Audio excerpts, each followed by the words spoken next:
अस्सलाम वालेकुम दोस्तों, मैं हूं ज़हीर अब्बास और आप चैनल देख रहे हैं सिंध असील शौकीन। आज हम बात करेंगे कि किस तरीके से आप एक अच्छी ग्रोथ कर सकते हैं अपने चूज़ों की, किस तरीके से वो बीमारियों से बचे रहें और किस तरीके से अपनी बीमारियों के आगे वो डटे रहें और किस तरीके से आप उनकी अच्छी ग्रोथ कर सकते हैं। इसके लिए दोस्तों सबसे पहले मैं चाहूँगा कि आप कुछ चीज़ों को समझें कि जब हमारे पास चिक्स निकलते हैं उसके बाद हम उनको क्या डाइट दे रहे हैं। जैसा आपको बताया गया है यूट्यूब पे सीरीज़ ऑफ वीडियोज़ अच्छी खुराक के लिए लगी हुई हैं, आप वो विज़िट करें और जिसके भी आप फॉलोअर हैं उसकी हिदायत पर अमल करते हुए आप उसकी डाइट का ख्याल रखें।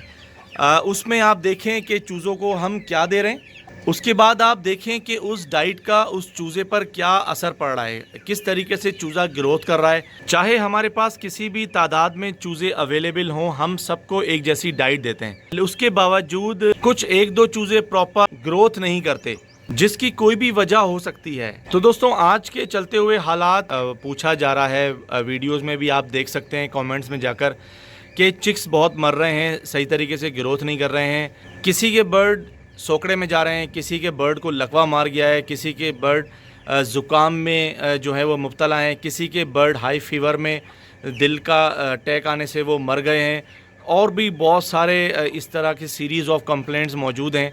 तो आज की वीडियो सारी इसी के लिए है और मैं आपसे एक दरख्वास्त करूंगा कि वीडियो को आप एंड तक देखें और समझें कि इसके पीछे क्या लॉजिक है और किस तरीके से हम इसको डायग्नोस करके हम इसके ऊपर कंट्रोल कर सकते हैं।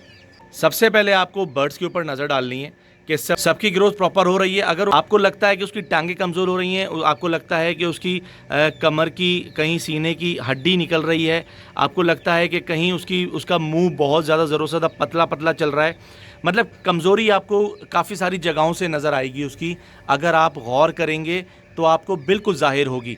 अगर आपको थोड़ा सा भी ऐसा महसूस होता है कि बच्चे प्रॉपर ग्रोथ में नहीं है, तो फौरी तौर पर आप उसको डायग्नोस करें कि आया उसको बुखार हुआ है, ज़ुकाम हुआ है या कोई और मसला है। जो भी आप डायग्नोस करते हैं किसी भी हिसाब से, फौरी तौर पर आप उसके इलाज की तरफ जाएं।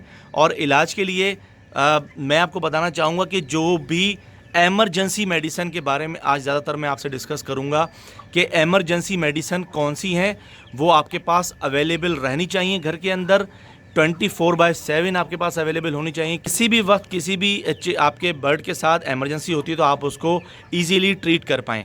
जिसके लिए सबसे पहले मैं आपको रिकमेंड करूँगा बुखार की दवा। बुखार की दवा में मैं आपको बताना चाहूँगा, मैं यूज़ कर रहा हूँ पैनाडोल सिरप फॉर्म में, कालपोल 6+ सिरप फॉर्म में। इसके साथ मैं मेडिसिन में गोली की शक्ल में पैनाडोल और कालपोल दोनों देता हूँ। ये हो गई है बुखार की बात। बुखार के साथ आप देखेंगे कि बुखार किस नौइयत का है, क्या वो ज़्यादा सीवियर बुखार आया है जिसमें बहुत ज़्यादा बर्ड गर्म हो रहा है, या उसके साथ उसको कोई ज़ुकाम वगैरह भी है। अगर ज़ुकाम भी है तो क्रॉस में आप उसको रेजेक्स भी देंगे। उससे ये होगा कि कोई भी किसी भी किस्म की एलर्जी अगर बर्ड को लगी है तो वो उससे भी उसको रिलीफ मिल जाएगा। इसके साथ अगर आप एडिशनल एंटी एलर्जी के साथ अगर कोई भी एंटीबायोटिक देना चाह रहे हैं, चाहे वो किसी भी टैबलेट फॉर्म में है, कैप्सूल फॉर्म में हो या इंजेक्शन फॉर्म में हो, तो वो भी आप दे सकते हैं। ये बात याद रखिएगा, अभी जो भी मैं मेडिसिन आपको बता रहा हूँ, इसमें कुछ बहुत ज़्यादा एमरजेंसी मेडिसिन्स हैं और कुछ मेडिकेशन जो हैं वो बहुत ज़्यादा नेसेसरी हैं। तो ये हमने डिस्कशन की बुखार के ऊपर। बुखार के साथ किसी भी किस्म की एलर्जी है तो एलर्जी के लिए मैं आपको बता चुका हूँ कि मैं रेजेक्स इस्तेमाल कर रहा हूँ। अगर आपके पास कोई और एंटी एलर्जी मौजूद है तो आप वो भी यूज़ कर सकते हैं। इसके साथ चिक्स को आप मल्टीविटामिन ज़रूर दें पानी में, मैं ये यूज़ कर रहा हूँ। इसके अलावा अगर आप कोई और मल्टीविटामिन यूज़ करना चाहते हैं तो वो भी आप कर सकते हैं, जिसमें मैं लाइसोविट भी यूज़ करता हूँ और आजकल मैं वाइडेलियन एल भी यूज़ कर रहा हूँ। इसका भी बहुत ज़बरदस्त रिजल्ट है, एबर्ट कंपनी का है और मल्टीनेशनल कंपनी है। इसके साथ एमरजेंसी मेडिसिन में आपके लिए एंटीबायोटिक बहुत ज़्यादा इंपॉर्टेंस रखता है किसी भी किस्म के इन्फेक्शन के लिए। ये कैप्सूल फॉर्म में एमॉक्सिल जीएस के कंपनी का है, एमॉक्सिलिन इसका जेनरिक है, ठीक है। तो ये 250 mg में मौजूद है, ये आप दे सकते हैं। इसके साथ एंटीबायोटिक, ये तो बहुत ही एक आम इंजेक्शन है, हर दूसरा बंदा ये इंजेक्शन यूज़ करता है और हम भी उन दूसरे बंदों में शामिल हैं। एंटीबायोटिक में आप सबसे पहले ये यूज़ करें और अगर इसका असर नहीं होता है, जरासीम इसका आदी हो जाएगा, तो ये इसका कोई भी इंजेक्शन असर नहीं करेगा, फिर आपको फार्मूला चेंज करना पड़ेगा।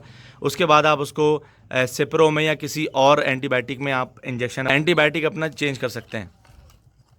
इसके साथ एंटीबायोटिक में चेस्ट इन्फेक्शन के लिए बहुत ज़्यादा मुफीद है लीफलॉक्स। लिफ्लॉक्सिन, ठीक है। ये 500 mg में कैप्सूल मौजूद है मेरे पास। ये कोई बहुत ज़्यादा चेस्ट का सीवियर अटैक आता है तो उसमें ये बहुत ज़बरदस्त असर करता है। इसके साथ ही किसी भी किस्म के दर्द के लिए अगर पंजों पर या कोई ऐसी जगह पर जहाँ पर आप मरहम लगा सकते हैं, बर्ड की अगर चोट लगी है तो आप ये ब्रूफीन जेल यूज़ कर सकते हैं दर्द के लिए, वरना इसके साथ आप ब्रूफीन सिरप यूज़ कर सकते हैं।